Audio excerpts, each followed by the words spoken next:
Good afternoon and welcome to Defense Priorities panel, Unraveling the Global War on Terror in Africa. My name is Jessica Trisco-Darden. I am an Associate Professor of Political Science at Virginia Commonwealth University and Director of the Security and Foreign Policy Initiative at William & Mary's Global Research Institute. I am pleased today to be joined by a wonderful group of scholars who've been working on U.S. counterterrorism policy for decades. First, we have Dr. William Waldorf, who's a visiting fellow at Defense Priorities and associate professor in the Department of Politics and International Affairs, as well as the Shively Family Faculty Fellow at Wake Forest University. He is the author of a recently released Defense Priorities explainer titled Overreach in Africa, Rethinking U.S. Counterterrorism Strategy. Elizabeth Shackelford. Lizzie is a senior fellow at the Chicago Council on Global Affairs. She is a career diplomat with the U.S. State Department and served in Somalia, South Sudan, Poland, and Washington, D.C. Lizzie is an author of a recent Chicago Council report titled Less is More, a New Strategy for U.S. Security Assistance to Africa. We also have Dr. Tricia Bacon, Associate Professor at American University's School of Public Affairs, where she directs the Policy Anti-Terrorism Hub. Dr. Bacon served as a counterterrorism analyst at the U.S. Department of State for over a decade and is the author of Terror in Transition, Leadership and Succession in Terrorist Organizations.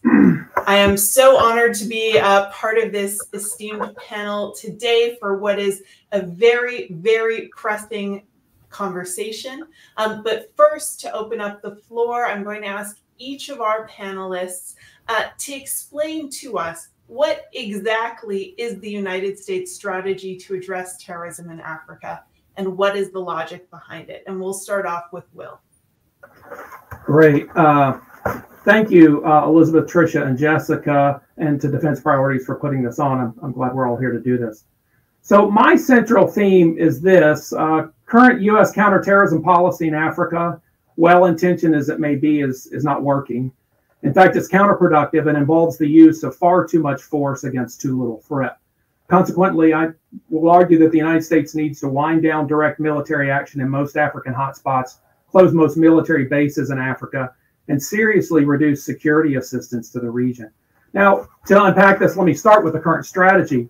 U.S. strategy today toward counterterrorism in Africa is virtually the same as that at the center of the global war on terror since September 11, 2001.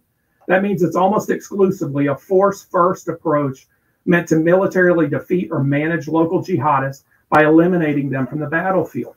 So the United States provides major amounts of security assistance to local militaries, trains local militaries, builds up local proxy forces, uses air power for surveillance and direct strikes against jihadists, especially in Somalia and Libya, and it carries out advise, assist, accompany missions with local militaries and proxies.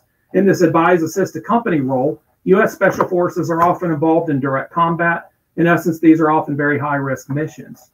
The Department of Defense justifies all of this activity largely on the basis of the 2001 AUMF passed by Congress after September 11.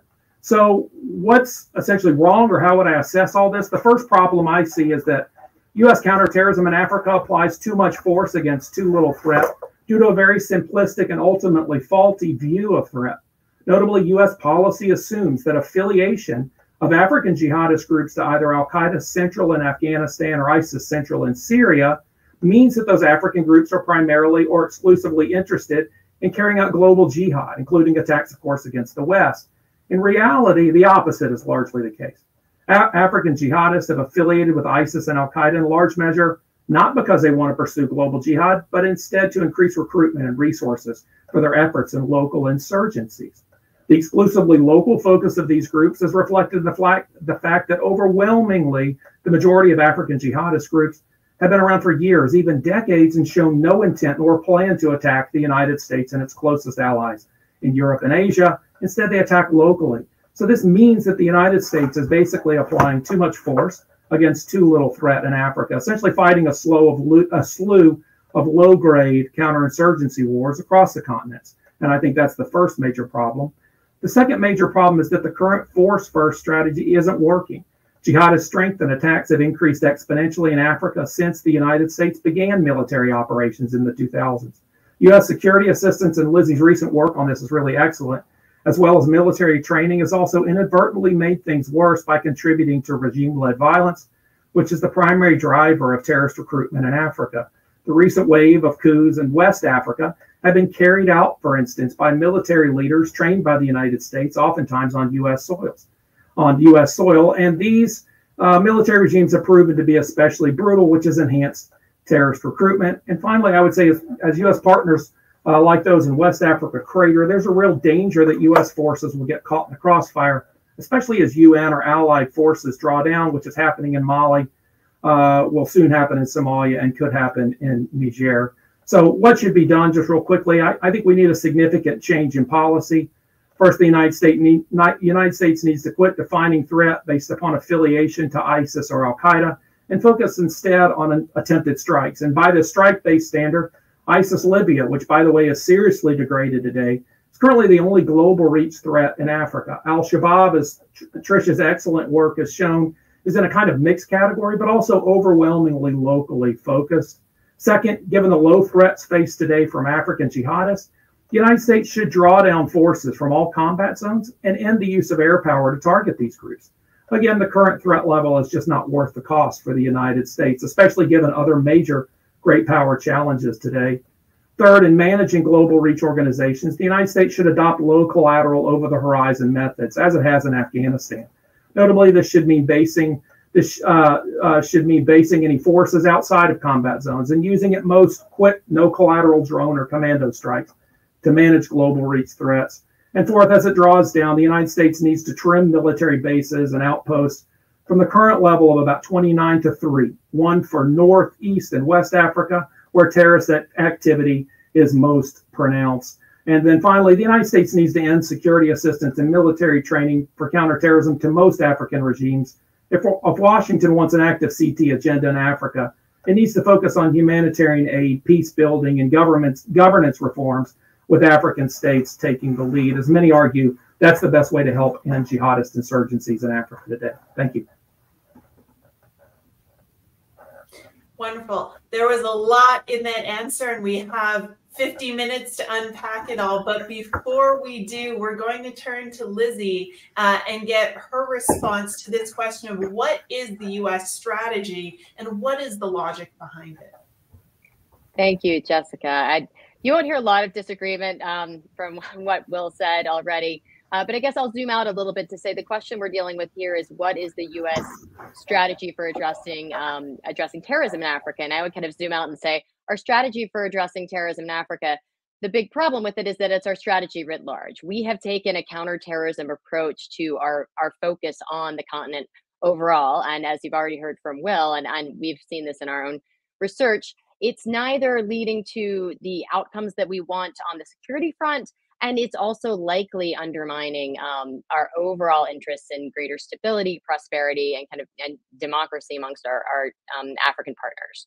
The securitized approach, one of the big challenges with it, is that it's not tailored to what the threat is, as Will has indicated, but it's also drowning out other forms of assistance that are far better suited for addressing the underlying causes of grievances that are fueling these insurgencies. As you've already heard, these insurgencies are primarily local. They might have global affiliations, but these are primarily driven on a kind of a country by country basis and region by region basis on discomfort, dissatisfaction with what civilians are receiving from their local governments, and that is and the very securitized reaction that we're seeing from a lot of these governments, fueled by U.S. counterterrorism assistance and U.S. security assistance, is helping to make that worse. So what we're basically doing is the United States over the past 20 years has been looking at what its greatest threat, we believed in the post 9/11 world in Africa, was these terrorist groups. So we've been basically taking this logical approach where we're going to,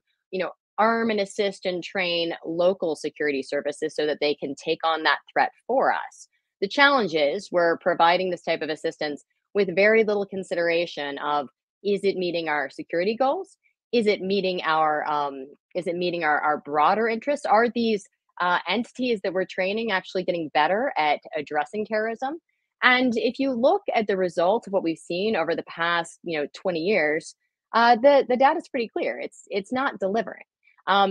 since 9/11, we have grossly expanded our security sector assistance, and this is what I really focus on because it's such a big part of our counterterrorism engagement in Africa.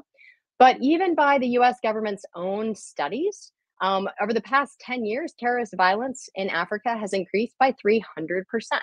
The bulk of that increase in violence is happening in the Sahel and in Somalia, the places where we are, focusing most of our counterterrorism and security sector assistance. So, then sometimes you'll bring this up, and the reaction that I hear from folks in the government is, well, we don't know how much worse it would be if we weren't providing this assistance. And after all, this is about influencing our partners. Well, if you're looking at how we're influencing our partners, we're also falling short. While the US government has been prioritizing military engagement, Beijing, which we're all into great power competition now, we're all focused on how we counter other major global players. Beijing, in that same 2-decade period, has really doubled down on economic engagement and investment. And the latter seems to have generated a lot more influence on the global scale. It's a very crude way to judge it, but it's kind of the best we've got. If you look at votes in the UN General Assembly, since 2001, China has secured a 78% increase in voting alignment in the UN General Assembly from African countries towards their positions. During that same period, while we've been really leaning heavily on security sector assistance as our leading tool on the continent, African voting alignment with the United States has dropped by about 8%. So it's not delivering those security results. It's also not delivering influence. And it's certainly, if it's not causing or contributing to democratic decline, it's certainly not preventing that. I know we've got a lot to get to, so I won't go into more detail there, but I will just leave you with, all you have to do is look at the series of coups in countries where we have had very, very close counterterrorism partnerships and a significant amount of security sector assistance to ask the question, is this leading to either more stable, secure, or democratic partners on the African continent? And I think the answer is pretty clearly now. So we've heard kind of two potential sustaining logics for U.S. engagement in Africa. One is the counterterrorism logic that we've been operating under for more than 2 decades, and one is the peer competitor logic. Tricia, what do you think is really driving U.S. foreign policy in this area right now? Thank you, Jessica, and thank you to Defense Priorities for this event and Jessica for moderating it. And so far, a really thought-provoking opening discussion. So the way that I would frame the current environment is we're in a situation where counterterrorism has been dramatically deprioritized in Washington. In some ways that was slowly, in some ways it has developed very fast as someone who's worked on these issues for the last 20 years. But in reality, the issue is as important, if not more important, than it ever has been in sub-Saharan Africa. And in this view that's of the rise of importance of strategic competition, it isn't just the idea that China and Russia merit much more national security attention, an idea I agree with. The corollary logic that we're hearing most of the time is that the threat has been mitigated, weakened, and degraded such that the US doesn't really need to worry about terrorism as a major priority anymore. And fundamentally, that kind of assessment of the current environment is one that really still treats Africa as the periphery of US national security. If the Sunni jihadist threat that we see in Africa today was rising and expanding in the same way in the Middle East, in South Asia, and Southeast Asia, it would require and get a lot more US attention than the alarming situation in sub-Saharan Africa. Because sub-Saharan Africa has become the epicenter of the Sunni jihadist movement today. And it's poised to continue in this alarming, expanding, and increasing direction. And this is really by any measure one can offer. The number of attacks and a rise in the number of attacks, the number of fatalities and the rise in the number of fatalities, the expanded number of countries that are affected. Countries 20 years ago, when I started working on these issues, was unimaginable that we would see a major Sunni jihadist threat. Not to mention the number of groups operating and the strength of some of the groups operating in sub-Saharan Africa. And yes, this is a theater of Al-Qaeda and Islamic State competition. Most of the major Sunni jihadist groups in Africa are affiliated with one or the other. These groups have become very important to both Al-Qaeda and the Islamic State's ability to show continued viability when the core organizations in South Asia and the Middle East are weakened. And there can be a distorting effect by focusing on affiliation. there is a reality that when groups affiliate with either Al-Qaeda or the Islamic State, they often shift their tactics, they often shift their messaging, they get access to a transnational alliance network, their attacks get more attention, they get more recruits, and they get more resources. So affiliation certainly does matter, but it can obscure that what's driving this violence is still fundamentally local. These are local grievances that Sunni jihadist narratives are being grafted onto. These are local governance shortfalls. These are local government and security overreaches. And we find ourselves in this really alarming situation in sub-Saharan Africa after 2 decades, let's say slightly less than 2 decades if we account for the shift to strategic competition in recent years, of focusing on CT. And that we would be in this situation in sub-Saharan Africa today is an indictment of the policies that were used for nearly 2 decades after September 11th. The problem is in the desire to shift focus to strategic competition and really set CT on the back burner, it means that there's not unlikely to be a real reevaluation of what needs to change in order to mitigate these threats. The US has really not had a unified strategy. It's had military and security tactics that it's applied in different areas, but not really an overarching, cohesive, and obviously effective strategy to deal with it. And overall, the result has been that though strategic competition and CT don't have to be conflicting policy objectives, in sub-Saharan Africa, it appears that that's the direction that these two policies are facing. And viewing the terrorist threat through a lens of strategic competition is not an effective way to understand, diagnose, and deal with it. And as my colleagues have already alluded to, Russia is turning into an actor largely to thwart the United States in the Sahel in ways that are only increasing the threat. China has made inroads economically with partners that have traditionally been the ones the US has relied on. But the reality is that of the major powers, the United States still faces more of the ire and attention of these organizations than China or Russia.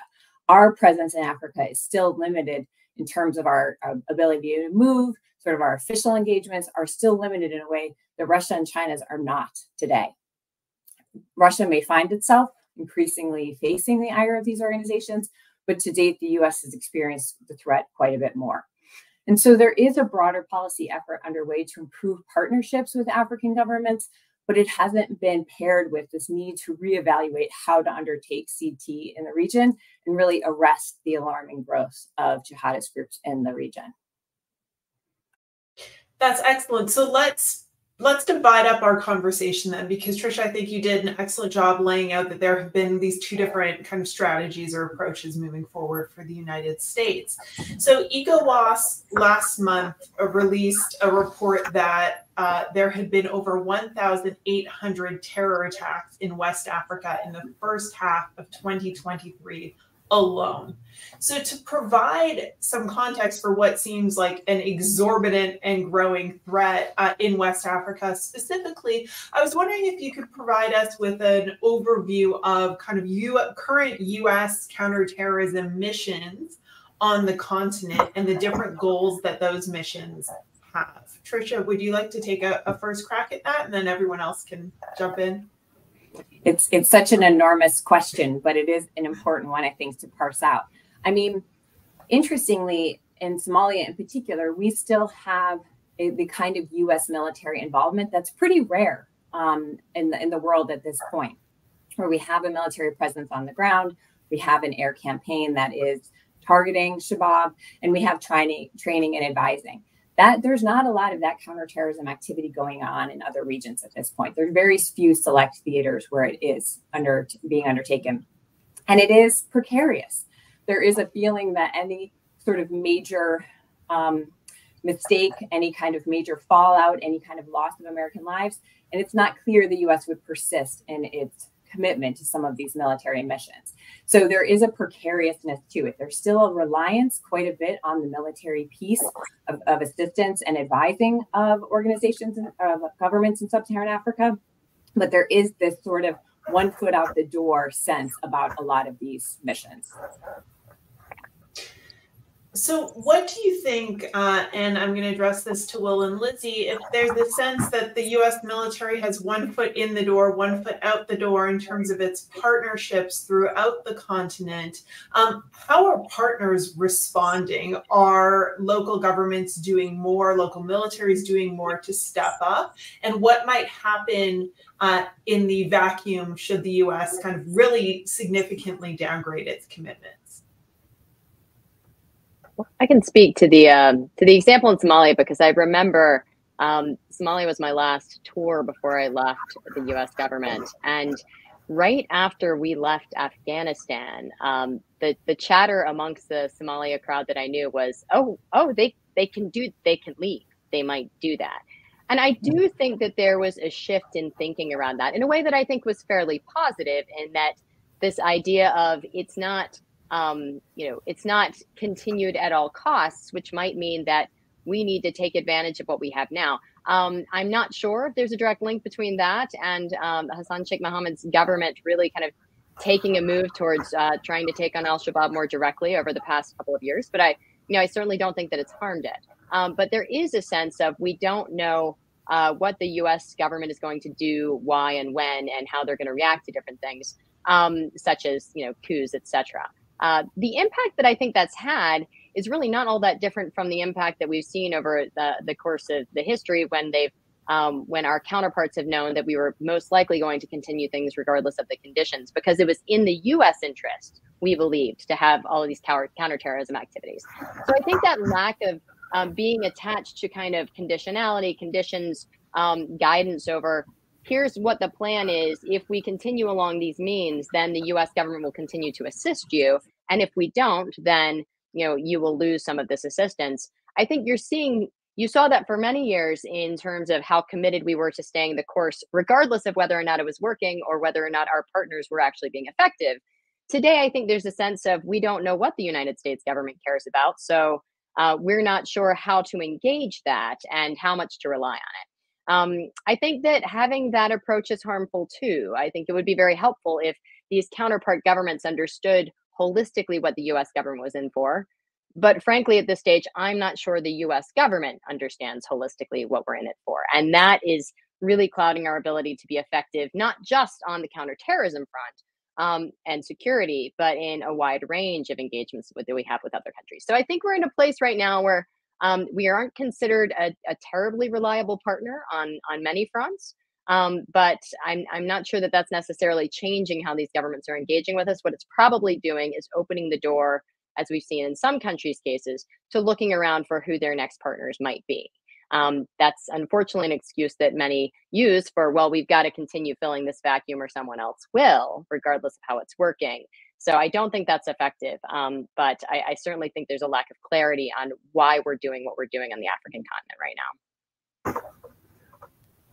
Yeah, if I can hop in, can you hear me? Okay, good. Yeah, I actually would say that, quite frankly, I mean, I see the United States maybe a little differently in West Africa. I mean, we've never had an enormous presence to some extent, but I kind of see us doubling down and essentially, what the Biden administration is trying to do, especially with Niger right now, is just to stay put, right? We're not calling this thing a coup. We sort of tried to sort of indicate that Niger was a democracy this spring, because we're trying to hang on to sort of this position and outpost there. So I actually, certainly, I mean, what's sort of staggering to me is that as you are watching, for instance, the UN mission leaving or being forced to leave in Mali, as you're watching the French forces sort of having been pushed out and backed out of Mali and Burkina Faso, and perhaps they're going to get pushed out of Niger at some point too. The United States seems to be staying put, and I think we're kind of, in that sense, I don't know how much we have 1 foot halfway out the door. I wish we had, a foot halfway out the door.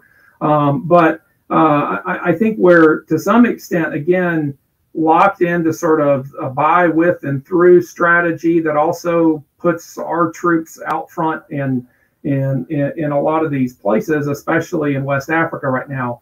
that is concerning. Now, at the current moment, in Niger, for instance, our troops are sort of back to the bases for a bit, but we just resumed sort of air operations just in the last couple of days. And I think if the U.S. government has its way, we're not going anywhere. The plan is to stay. And my worries are just about how that situation is going to continue to deteriorate exponentially. And I actually don't find enough consideration on the U.S. side about the need to sort of draw back. And I think, coming to Lizzie and Trisha's point, they're right that, Mali's looking other places, Burkina Faso may be looking other places, Chad and others, and that would probably mean Wagner. Wagner's bringing in what is ultimately a failed strategy. And so I sure hope we don't try to compete with that, which would mean sort of a doubling down on what we're doing, which would seem to be a major waste of resources. And I think Will raises a really good point, which is it's a little hard in the Sahel and West Africa to disentangle CT and the Wagner piece of this, right? It's not clear how much the U.S. is intent on maintaining a CT presence in Niger versus not creating an opening for Wagner, and maybe it's a mix thereof. But I think in the Sahel that the strategic competition and how it's becoming interwoven with the CT issues, it's very hard to parse through what is driving decision making because both things are operating in conjunction with one another. And I think that's really important. I want to stay with this partner credibility question for a minute, though, because you all mentioned the coups. For context, in the past 3 years, we've seen coups in Niger, Gabon, Burkina Faso, Mali, Sudan, Chad, and Guinea. Today, reports are coming out of Congo denying that there was an attempted coup. What does this political turmoil say about the reliability of our partners on the continent, but also how should the United States respond? I mean, you've mentioned not opening the door to Wagner, combating, China's potential involvement in these more complex political situations, shall we say, right? What foothold does the United States have, or should it maintain, given this political turmoil? Trisha, do you want to start? I think that the strategic competition overlay makes these coups, which were already, of course, politically disadvantageous for democratization on the continent, it adds a whole other layer of consideration to it. Because the question becomes now, are we relinquishing this country to one of our strategic rivals when there's a coup? And is isolating a country where there's been a coup and essentially fully abdicating them the best strategy to show the degree of opposition the US has to it? Or is doing so really just playing into the hands of Russia or China and giving them a foothold there? So there's a kind of another layer to the question, let alone about our reliance on them as security partners. And I think it's hard to dismiss the fact that we've had a very military and security centric approach to CT on the continent for many years after 9/11. And then we're seeing these military coups, including in a number of countries where we were trying to improve the security services. And probably something that Lizzie won't be the first time she's heard this or made this argument. On the State Department side, the view always was that the mass investment was with the security forces, and there wasn't a commensurate effort on the civilian governance democratization side. So that we have these lopsided outcomes. Shouldn't be surprising to any of us who saw how the assistance was being doled out by the U.S. government for so many years. I would just add, I mean, for me, and I don't want to make light of it, it's a really hard decision. I mean, even the question of what do we do in Niger? The democracy, human rights loving part of me is like, of course, we're not going to work with a military coup that ousted, a fledgling democracy that we have been working very hard to support. And that is my position, but I also recognize that there are very valid concerns on the flip side of that. In terms of strategic competition and in terms of what the real threats are. And the fact that we're looking at Burkina Faso and Mali, where things have gotten much more violent and where the insurgency threat has expanded. So I think they're hard questions, and it's important to acknowledge that. But my biggest concern is that we will not take this opportunity to reflect and learn lessons about what has not worked in the past 20 years. I do see, reactions to either say we're going to pick up our toys and go home, we are not welcome there anymore, or we're going to double down because it's in our interest to be able to maintain that space to do our CT work. And I think that there's got to be a better and more fulsome answer, getting to what Tricia was mentioning, which is how has it impacted our effectiveness from both a security point of view, but also a more broad point of view with our wider engagement with these African countries? What role have our choices played in making it harder to secure long-term stability, and what can we be doing differently? And I'll say one thing that I do feel strongly is that we don't disengage entirely with any of these countries. I think that we should dramatically rein in security assistance with partners who are not reliable and who are full storming ahead on rolling back democracy and not actually helping security.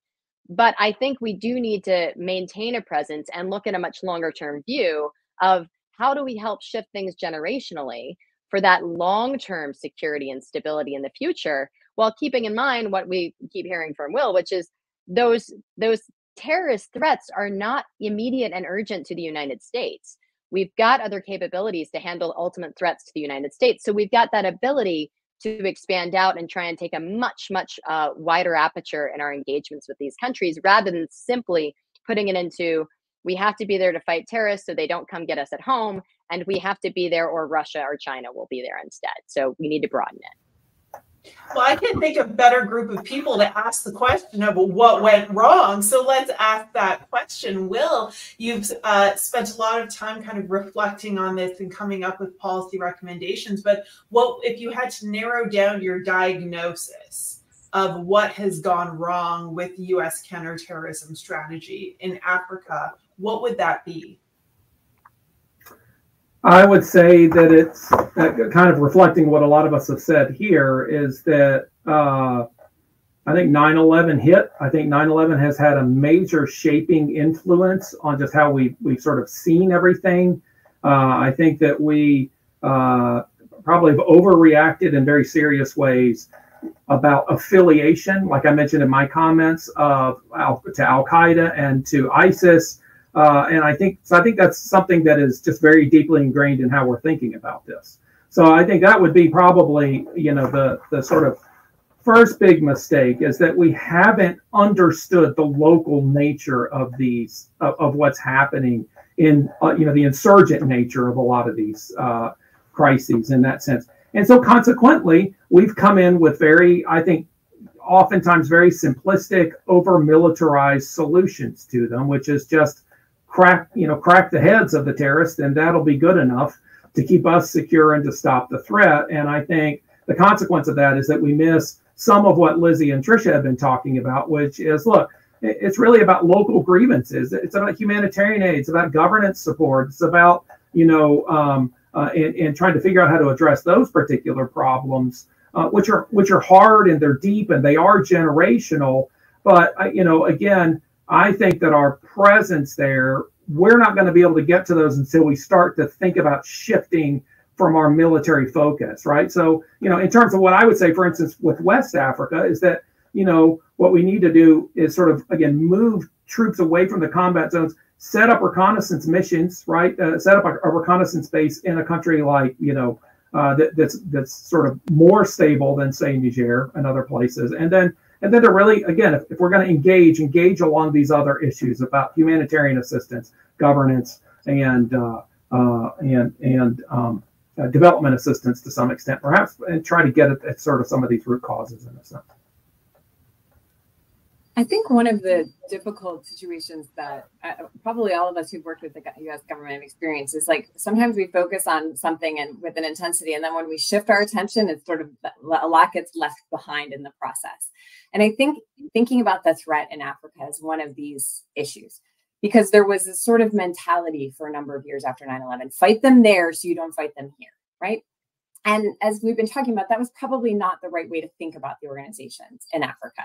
That wasn't, the danger wasn't that they were going to come to the U.S. homeland. But now the narrowing of threat to the point that are they a threat to the U.S. homeland, and are they a direct threat to U.S. interests? And if not, they're much less of a concern. I think that's not a useful paradigm either. Some of these organizations do threaten the stabilization and threaten, obviously, the regimes of governments in sub-Saharan Africa.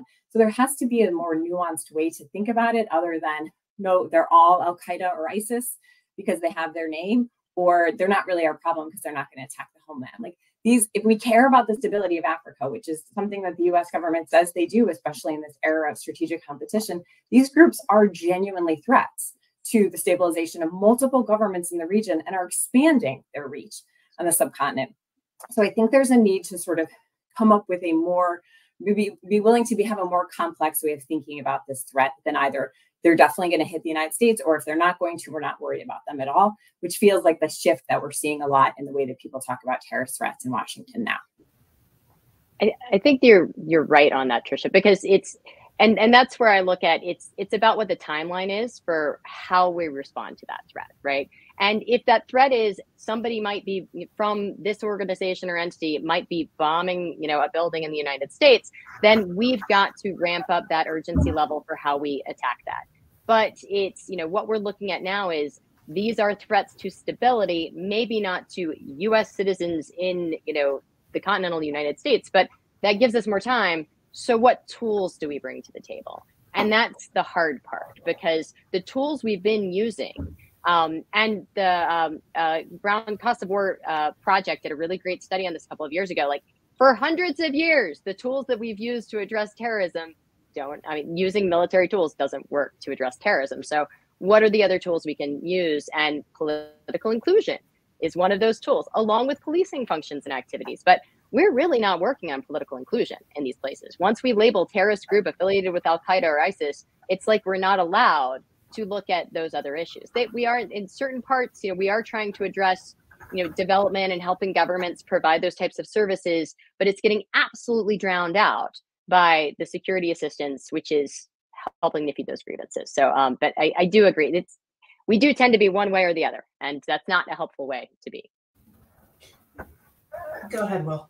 Yeah, just real quickly, one just really quick response to that. So my problem with that is that, take the Sahel, for instance, the violence is absolutely exploding, as we all know. And so the consequence is, the United States then, if we're talking about sticking around and providing stability so that we can see the better regimes form or to see major changes, I just think we're going to get sucked into something. There's the possibility to get drawn into something much bigger than what it is right now. And there's a possibility, I don't know if any president wants another Black Hawk Down type of incident or something along those lines.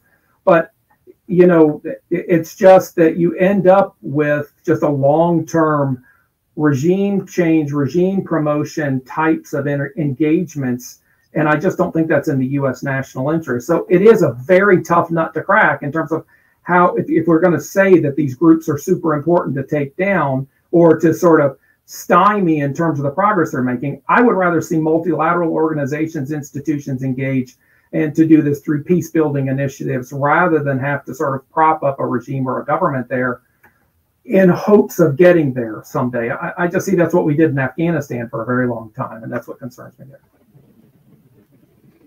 I think from my standpoint, one of the things I would say is we're talking, at least I have said a number of times, that there's an imbalance in the approach. And I guess what I don't want to conflate that with is that I don't think that there's a military role here. Because once these organizations are established the way that they are, and they have the capability and that they're able to move across borders, there is a role for military force against the organizations. The problem is when that becomes sort of the tactic becomes the strategy, and it's not balanced by the other initiatives that are needed to reduce recruitment, create avenues for people who join the organization for not ideological reasons, certainly not, an adherence to the Islamic State or Al-Qaeda ideology, to come away from the organization. Some of these organizations, there is probably a viable role for negotiations, which is the type of thing that was unthinkable if you were talking about them as Al-Qaeda and Islamic State affiliates. So I just think that my argument would be that there needs to be a more fulsome balancing to the military side of things, not necessarily that there's not a role for the military and certain level of military engagement. That's a wonderful point. And so I would say we also have to be wary of the fact that for decades during the Cold War, the United States was perfectly happy providing both military and security assistance to multiple dictatorships on the continent as part of this effort to engage in pure competition, right? To push out the Soviets. And we're seeing this pattern slowly creeping in again with US engagement with China. But absolutely, to Trisha's point, I think this is a great opportunity to pivot to what those actual specific tools and specific policies should look like in terms of CT in Africa. So Lizzie, in your recent Chicago Council report, you say America's go-to tool isn't delivering. What's that tool and why isn't it delivering? And then to the other panelists, what are the other tools that we need to be engaging more readily in this fight? Let's say the go-to tool really has been security sector assistance, providing it to partner militaries on the idea that we're going to train you and equip you, and you're going to be able to take the fight to these terrorist organizations. And the end result will be your country's better off, and we don't have to worry about this terrorism thing nearly as much back home coming from these organizations. And that's, that was the working theory. And I can completely see why it was both appealing and it made sense. And it, kept fewer American soldiers in the line of fire, although as we all know, things were quite expansive. And so that did become a threat and a danger to US forces in various ways. But, for me, the reason it didn't work was because it was, this is the theme. We just went too whole hog into that one solution as though it was going to be the answer. And what I think we failed to do in the past 20 years is really assess it along the way, not just for, how many things did we provide, how many soldiers did we train, which special operations forces in which country have been able to execute X CT operation that we wanted them to do, and they were able to do that well, but to zoom out and say, what has been the impact of this focus on this country, these communities, and the violence? So you do see the Department of Defense, it's putting out, it's studying the levels of violence changing, but I haven't really seen a critical analysis of, well, how is that level of violence changing and shifting in communities where groups that we have trained, forces that we have trained and equipped are being active. And so, I think, and the pushback I get on this is it's really hard to collect data on this. Is it worth doing something as extensive to really study those outcomes? And I think, yes, it is. And second, if we don't have the capacity to assess the impact on, not on everything, but on US national security interests, if we can't assess the impact on US national security interests of 15 years of assistance to country X in this way, then maybe we're doing too much of it. And what I'd like to see, and I'm somewhere kind of in between Will and Trisha, I don't think we need to pull all the tent stakes up and go away on the security side, but I'm probably much more skeptical about the utility on the broader level. I think we need to try and pick the most important issues, national security interests, and work very closely and try and create some examples that work very well. I think the closest we've seen this has been with Somalia and the Danab forces, where we've trained and studied and monitored it very closely, and we've seen some outcomes. I still think it's far from perfect, but if we can't do that level of oversight over lethal assistance and force that we're providing, then we need to ask ourselves if it's delivering what we need. So I would really just say at the end of the day, the short version is a lot less of it, do it really well, and ensure that quality over quantity, we become the partners that everyone wants because of the outcomes that we're delivering. Well, go ahead. Well, I think, there's a lot in there, Lizzie, and I guess, and I agree that, look, one of my suggestions is to cut or to seriously condition security assistance and these sorts of things in really serious ways, probably kind of along the lines that you're saying, right? But my position would be, again, that, we need to, well, let me just say, I almost feel like we have a good 20 years of data, even though it's not well collected here, about how this has gone, and it hasn't gone that well. So I'm just highly skeptical that providing major amounts of security assistance is really a good, healthy thing for the regimes that are there, for the people that are there, or even for U.S. U.S. interests. So that would be, again, I'm still on the position of needing to pare back security assistance. And then again, you know, there's just a lot that I think the United States that we've thought about in too many ways unilaterally. I think there's a lot of this that we need to hand over in many respects, and to enable you know, African states, you know, to sort of step in and do some of this kind of work themselves, or to step back and allow them to do it in a sense. And again, my point is not that the United States just pull up stakes and leave. My point would be that you retain a strategic presence to at least monitor the transition of certain groups. I think that's the starting point for U.S. strategic interests here.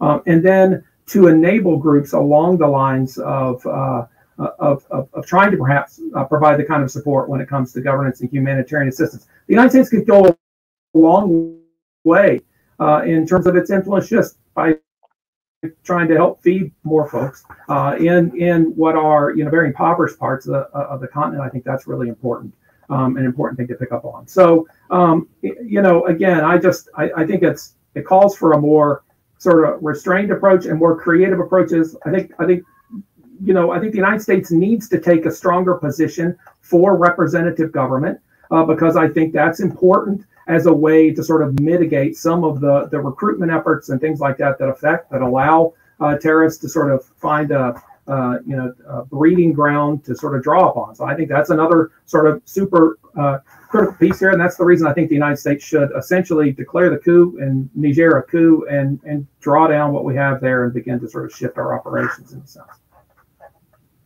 I guess the one thing I would add to the conversation is that we're building incentive structures, right, for certain kinds of government behavior. To go back to the example of Somalia, which Lizzie and I have worked on a lot, when the government managed to sort of piggyback on local uprisings last year and conduct military operations to clear al-Shabaab, that was one of the most significant developments we'd seen in a long time. And soon thereafter, the discussion was on the next phase of offensive operations. Now, does al-Shabaab need to be cleared from other parts of southern Somalia? Absolutely.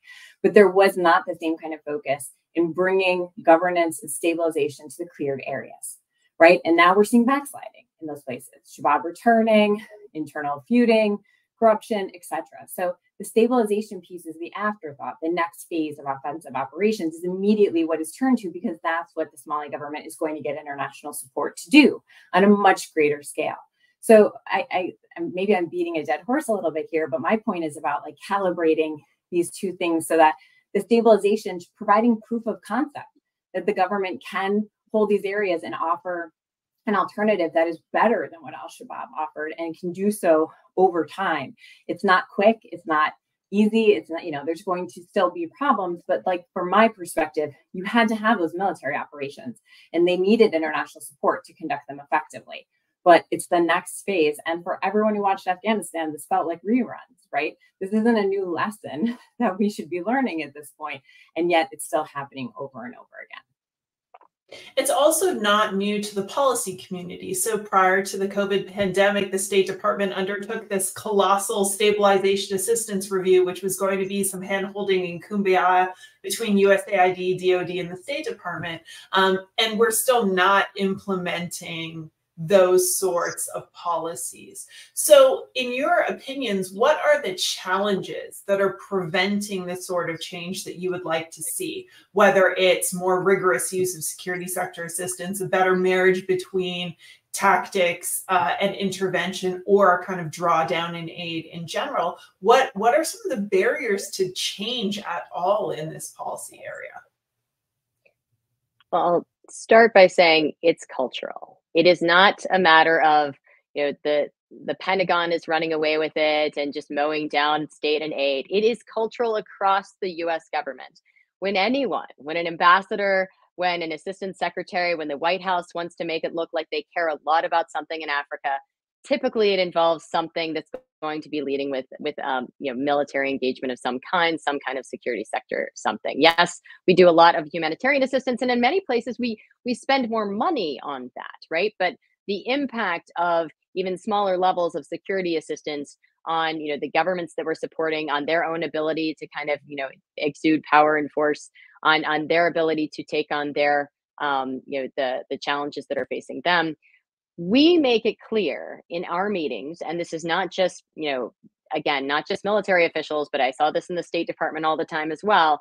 We make it clear in most of these countries where we have security partnerships that that is our top priority.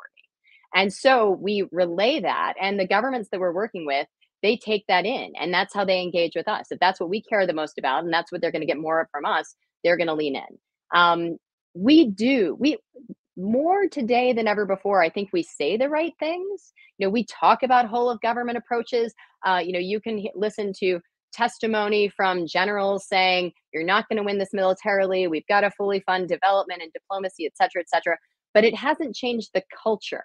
And so you're still getting overshadowed. I don't think it will be resolved by simply putting more money and resources into the State Department or USAID, though I do think that's a part of it. I think that the State Department, for one, needs to have many more resources to assess the impact of security assistance, because for those who aren't aware, the State Department does a lot of security assistance as well.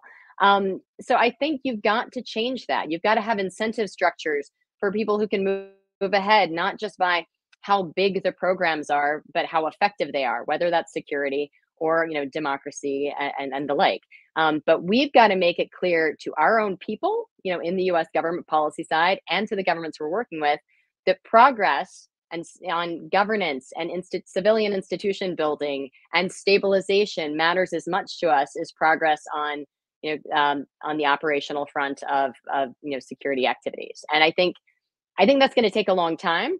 I think congressional action can help that in part, but I think it's going to have to be leadership from the top inside each of our the State Department and the White House and the Pentagon, saying we're really going to put our money where our mouth is here, and we are going to make sure that we're prioritizing the stabilization piece, the institution building, and all of those other values pieces that we talk a lot about in our documents and policies and speeches, but that we are still allowing to be overshadowed by our focus on primarily our counterterrorism and security interests. Tricia, what do you think the biggest barrier is to policy change?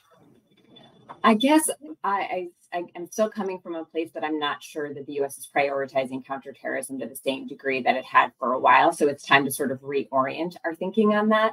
And what I would like to see is our efforts to have strategic competition in Africa be resting on policies that make us the more desirable partner in ways that are advantageous for CT, right? That get at these governance issues, that get at these corruption issues, that get at sort of the broader environmental conditions that do contribute to the political violence and the insurgency and the terrorism that we see on the subcontinent.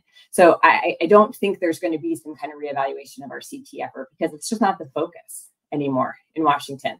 So I think it's about getting a strategic competition approach that is advantageous for countering the conditions and countering these groups in a more holistic way. But I don't think it's likely that we're going to come in and start being tough with partners who are in danger of losing influence to China and to Russia. So I think what we have to put together is a more compelling option. And not that all countries have to choose one or the other, but that we have more influence through what we're offering, which also has sort of positive knock-on effects for CT. Well, do we need a more compelling option, or do we just need to walk away?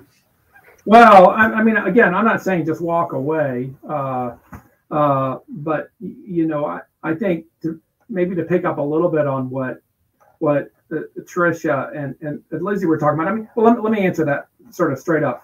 I don't think we need to walk away, but I think the cage needs to be shaken to get to any kind of consideration of what a post-CT era policy looks like, right? And I'm actually a little bit afraid that that's only going to happen once we see some kind of crisis emerge, right? Where you see another, I mean, in 2017, the Tongo incident in Niger, we kind of absorbed that because it was part of the war on terror back then.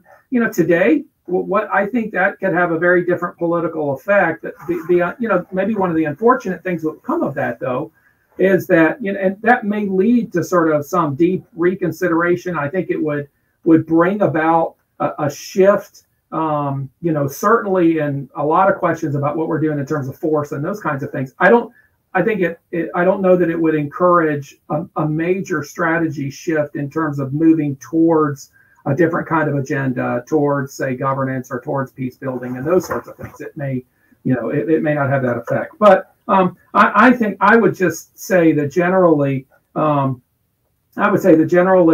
you know, I like Lizzie's point that there's sort of a cultural issue here. This thing's on autopilot to some extent, I think, from what we've been doing since 9/11.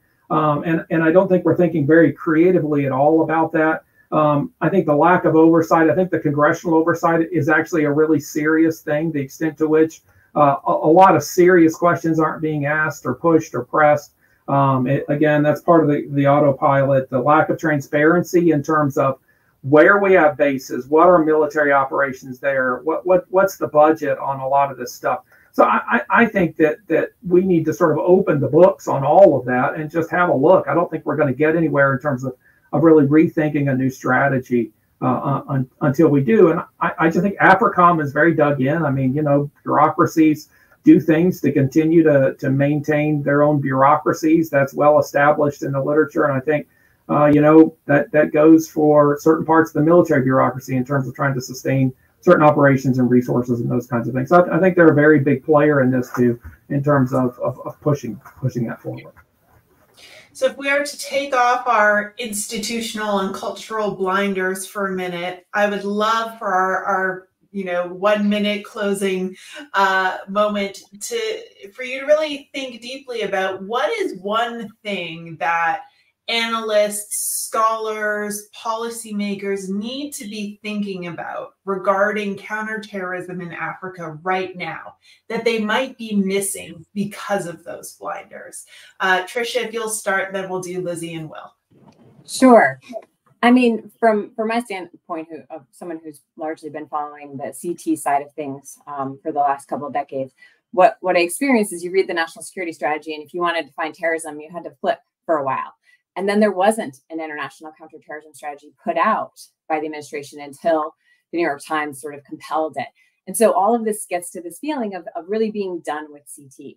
And I guess from my standpoint, I think that mindset is really concerning given the situation in Africa and given all of the trend lines of how this violence is rising, how it's expanding, how these groups are successfully exploiting these environments to get stronger and more threatening to the local governments. So from my standpoint, I kind of want to take the broader national security environment and give them a shake and say, don't forget about this, don't overlook, because it's sub-Saharan Africa, which we often overlook in our national security sort of establishment, that there is something that's kind of a pot that's boiling right now that needs a lot more attention and a reevaluation of what has not been working there.